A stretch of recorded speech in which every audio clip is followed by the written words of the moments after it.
Finally నేను ఇప్పుడు క్రికెట్లో ఒక కొత్త అధ్యాయం మొదలుపెట్టిన ఆ ఒక క్రికెట్ లీగ్ గురించి చెప్పబోతున్నా. క్రికెట్ని ఒక ఎడిక్షన్లా మార్చిన ఒక లీగ్, ముఖ్యంగా T20 ఫార్మాట్లో టీమిండియాని మొదటి స్థానంలో కూర్చోబెట్టిన ఆ లీగ్. సంవత్సరంలో ఒకసారి అనగా 3 నెలల పాటు మన క్రికెట్ ఆడియన్స్ని నిద్రపోనివ్వకుండా చేసే ఆ లీగ్ రానే వచ్చింది. టాటా ఐపీఎల్కు అన్ని టీమ్స్ వల్ల జట్లను ఆడించడానికి రంగం సిద్ధం చేశాయి. ఇదేంట్రా కేకేఆర్ వర్సెస్ ఆర్సీబీ ప్రివ్యూ చెప్పకుండా, థంబ్నెయిల్లో పెట్టిన వరుణుడి గురించి చెప్పకుండా ఎలా టాటా ఐపీఎల్కి హైప్ పెంచుతున్నాడని అనుకుంటున్నారా? అదే భయ్యా, నెక్స్ట్ అదే. ప్రివ్యూలోకి వెళ్ళే ముందు ఈ ఐపీఎల్ 2025 అనేది ఈ నెల మార్చ్ 21న ప్రారంభం కానుంది. ఆ రోజున ఆర్సీబీ వర్సెస్ కేకేఆర్ జట్లు ఈడెన్ గార్డెన్స్ వేదికగా తలపనున్నాయి. బ్రాడ్కాస్టింగ్ విషయానికి వస్తే ఐపీఎల్ను ముందు 2 సంవత్సరాలు ఫ్రీగా జియో సినిమాలో చూసేవాళ్ళం.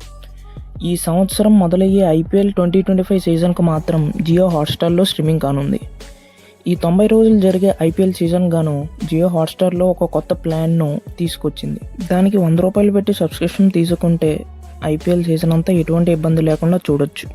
దీనితో పాటు 5GB ఎక్స్ట్రా డేటాను మీరు పొందవచ్చు. టీవీలో చూసేవాళ్ళు ఎప్పటిలాగే స్టార్ స్పోర్ట్స్ నెట్వర్క్లో, స్పోర్ట్స్ 18 నెట్వర్క్లో చూడొచ్చు. ఇక ఐపీఎల్ మొత్తంలో KKR versus RCB head to head చూసుకుంటే ఇరు జట్లు మొత్తం 35 మ్యాచ్లు ఆడాయి. అందులో కేకేఆర్ 21 గెలిస్తే ఆర్సీబీ 14 గెలిచింది. ఇప్పటిదాకా వీళ్ళ మధ్య జరిగిన ఏ ఐపీఎల్ మ్యాచ్ కూడా రద్దు అవ్వలేదు. ఇవి ఇరు జట్ల మధ్య జరిగిన హెడ్ టు హెడ్ స్టాట్స్. ఈ మొత్తం ఐపీఎల్లో హెడ్ టు హెడ్ స్టాట్స్ చూసుకుంటే కేకేఆర్ అందనంత ఎత్తులో ఉందని చెప్పొచ్చు. దీన్ని బట్టి కేకేఆర్ ఆర్సీబీకు గట్టి పోటీ ఇవ్వనుంది. కోల్కతా స్టేడియం అయిన ఈడెన్ గార్డెన్స్లో చూసుకుంటే ఇరు జట్లు మొత్తం 12 మ్యాచ్లు ఆడాయి. కేకేఆర్ 8 గెలిస్తే ఆర్సీబీ 4 గెలిచింది. ఈవెన్ ఐపీఎల్ 2024లో చూసిన జరిగిన 2 మ్యాచ్లలో కేకేఆర్ 1 మ్యాచ్ కూడా ఓడిపోలేదు.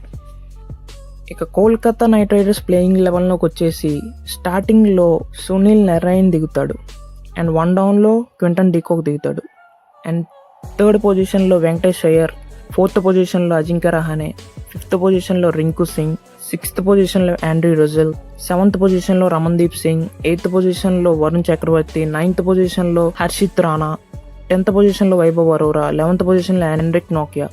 ఇంపాక్ట్ ప్లేయర్ వచ్చేసి అంక్రిష్ రఘువంశీ. ఇక ఆర్సీబీ ప్లేయింగ్ 11 వచ్చేసి ఫస్ట్లీ ఫిలిప్ సాల్ట్ దిగుతాడు, 1 డౌన్లో విరాట్ కోహ్లీ, 3rd పొజిషన్లో Rajat Patidar, 4th Krunal Pandya, 5th Liam Livingstone, 6th Jitesh Sharma, 7th Tim David, 8th Rasikh Dar Salam, 9th Bhuvneshwar Kumar, 10th Josh Hazlewood, 11th S Dayal. And impact ప్లేయర్గా వచ్చేసి శ్రేయాస్ ఆర్ స్వప్నిల్ దిగుతారు. ఇవి ఇరు జట్ల ప్లేయింగ్ 11 అని నేను అనుకుంటున్నాను. నెక్స్ట్ ఈడెన్ గార్డెన్ గ్రౌండ్లో కీ ప్లేయర్స్ గురించి మాట్లాడుకుందాం. ఈ ఈడెన్ గార్డెన్స్ గ్రౌండ్లో మన మొదటి కీ ప్లేయర్ వచ్చేసి సునీల్ నరైన్. అతడు 59 ఇన్నింగ్స్లలో 71 వికెట్లు పడగొట్టాడు. అలాగే ఎకానమీ 6.3గా ఉంది. యావరేజ్ వచ్చేసి 19.9గా ఉంది. మనకు ఆల్రెడీ తెలుసు ఐపీఎల్ 2024లో సునీల్ నరైన్ అనే వ్యక్తి బ్యాట్ అండ్ బాల్తో ఎంత విధ్వంసం చేశాడు. తర్వాత కీ ప్లేయర్ వచ్చేసి రింకు సింగ్. 17 ఇన్నింగ్స్లలో 413 రన్స్ చేశాడు. యావరేజ్ వచ్చేసి 37.5గా ఉంటే స్ట్రైక్ రేట్ వచ్చేసి 150.2గా ఉంది. మన next key player Andre Russell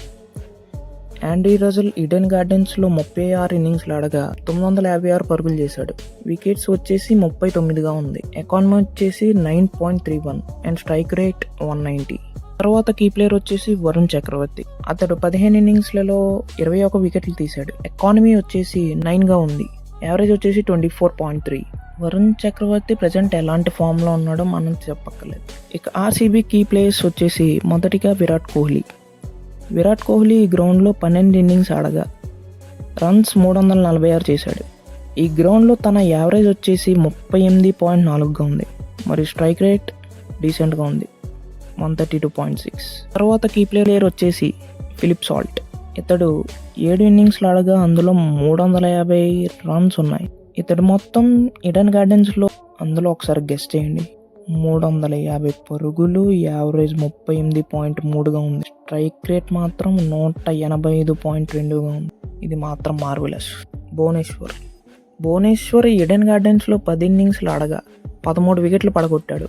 economy 8.4గా ఉండగా యావరేజ్ 24.8గా ఉంది. వీళ్ళు ఈ మ్యాచ్లో కీ ప్లేయర్స్గా అవతరించే అవకాశం ఉంది. ఫైనల్లీ మీరు ఎంతగానో వెయిట్ చేస్తున్న వెదర్ బ్రాడ్కాస్ట్ గురించి మాట్లాడుకుందాం.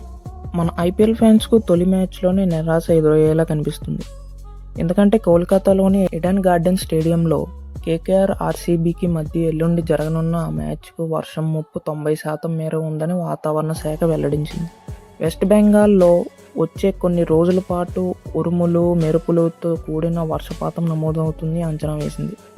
ఒకవేళ వర్షం కారణంగా పూర్తి మ్యాచ్ రద్దయినట్లయితే ఇరు జట్లకు ఒక్కొక్క పాయింట్ ఇస్తారు. ఇది మన వెదర్ ఫోర్కాస్ట్. ఇదంతా మన ఊహాగానాలే కాబట్టి ఇవాళ ఆర్సీబీ వర్సెస్ కేకేఆర్ మ్యాచ్లో ఏ మ్యాచ్ విన్ అవుతుందో కింద కామెంట్ చేయండి. Have a nice day.